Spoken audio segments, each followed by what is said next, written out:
नमस्कार mind miracle manifest channel को आपण मानक स्वागत। मो ट्विंकल आज आपण को भाइब्रेशन विषय रे कहबी। मोर भिडियोटी देखुथिबा और शुणुथिबा समस्त दर्शक और श्रोतांग पाखरे मु बहुत ग्रेटफुल। मु एई चैनल माध्यम रे आपण को law of attraction, manifestation, law of attraction related success stories, techniques आ मोर निजर law of attraction journey experience आ मोर भी सक्सेस स्टोरी ए चैनल माध्यम रे आपण सहित शेयर करी। यही सब जिनस को आपण लाइफ रे व्यवहार करी आपण छोट बड़ सब किसी डिजायर्स को फुलफिल करि पारे। आज वीडियो रे मो भाइब्रेशन ऊपर गोटे डिटेल वीडियो बनाऊँगी। एटा तार पार्ट 1 रहबो, तार पार्ट 2 रे आपण भाइब्रेशन को यूज करी केमती जिनस को मैनिफेस्ट करिवे से सब ऊपर डिटेल कहबे। So let's start. प्रथमे जानिबा भाइब्रेशन कोन। मंदिर रे हो किबा घरे पूजा कला बेले हो आमे घंट, घंटी, शंखर व्यवहार करिथौ। से घंट को बाड़ेले किछि समय आमे ताको बाड़ेले आ तार जो शब्दटा बाहरिला से बहुत समय जाए शब्दर गोटे कंपन रही जाए, सेटा ही होची तार भाइब्रेशन। घंट किंबा घंटी ताको बजेले किछि समय जाए तार जो कंपनटा रही थाए आमे पर पर्यंत मध्य सुनी पारे। सेही भली हमर थॉट, इमोशन, फीलिंग्स रो भाइब्रेशन मध्य रही जे जोटा कि आम लाइफ रे बहुत बड़ इम्पैक्ट पकाए। आमे जहाँ भी किसी सिचुएशन हो किंबा सर्कमस्टांसेस हो, घटना गुड़िक हो आमे एक्सपीरियंस करूचे बा से सब एबे आम लाइफ रे कंटिन्यू अच्छी चली से सब आमर भाइब्रेशन द्वारा ही अट्रैक्ट होइछि। एबे ए सब केमते अट्रैक्ट होइछि आगो को कह। आम समस्तक पाखरे तीन प्रकार भाइब्रेशन देखिया को मिले। First one is high vibration, second one is low vibration, third neutral vibration. High vibration ने आमे केतेबेले रही थांती जेतेबेले आमर इमोशन पॉजिटिव थाए बा आमर सकारात्मक भावना आम मन रे, आम चिंताधारा रे, आमर फीलिंग्स रे थाए। से सब पॉजिटिव इमोशन कौन कौन?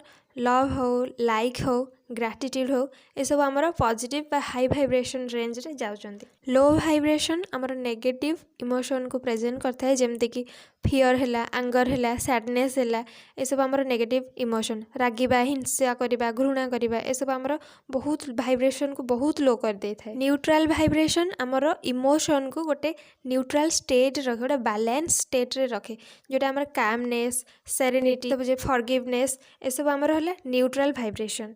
शांतिर भावना, दयार भावना, क्षमार भावना, ये सब सेतेबेले आसे जेतेबेले आमे गोटे अवेयरनेस स्टेट रे थाउ, गोटे मेडिटेटिव स्टेट रे थाउ, आमे तांकु कंट्रोल करिकि रखि पारथौ। से स्टेट रे हमरो भाइब्रेशन न्यूट्रल रही थाए। हमर एठी जिंस को मैनिफेस्ट करिबारे जो भाइब्रेशन गोटे निहाती इंपोर्टेंट, फर्स्टली होला हाई भाइब्रेशन, निहाती नेसेसरी आम पई।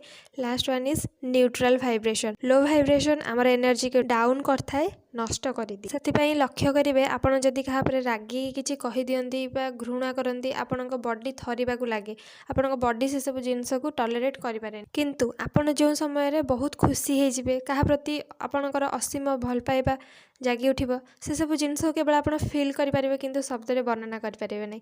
एटा होजी हमर हाई भाइब्रेशन रो इंपैक्ट। तेबे एबे जानिबा हाई भाइब्रेशन पई आम लाइफ रे कौन सब मैजिक हुए बा कौन सब चेंजेस आसे। आम लाइफ रे रिलेशन रे प्रत्येक डिजायर रे आमर विश्वास हो, भरोसा हो, भल पाइबा हो, सबुथिरे आमर सुदृढ़ता आसे। आपणकर बिलीफ सिस्टम स्ट्रॉन्ग हबो, कॉन्फिडेंट हेबे, वे ऑफ टॉकिंग बा कथा कहबार शैली आरे परिवर्तन निहाती देखिबे। पर्सनालिटी चार्मिंग पर्सनालिटी हबो, सब किछि रे आपण सेंटर ही रहबे। आपण गोटे मैग्नेटिक पर्सनालिटी हे परिबे। आपण को लोक सुनिबा को पसंद करिवे, आपण जहाँ कहिबे से माने करिबा को पसंद करिवे, तांको द्वारा आपण किछि भी हासिल करि परिबे।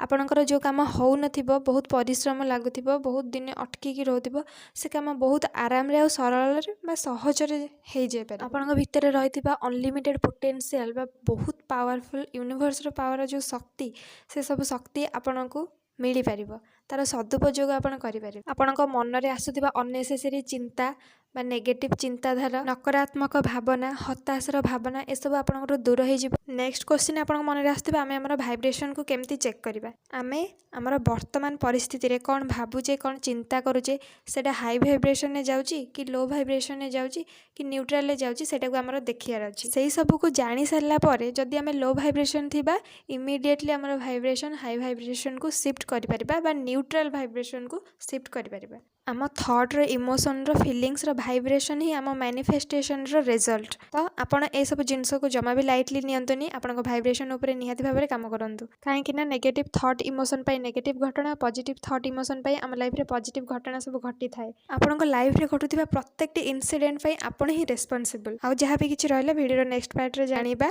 वीडियोटी को लाइक करंतु, चैनल को सब्सक्राइब करंतु। आगो को आहुरी इंपोर्टेंट जिनस सब शेयर करबी, ज्ञान को बांटिले ही बढ़े। Thank you.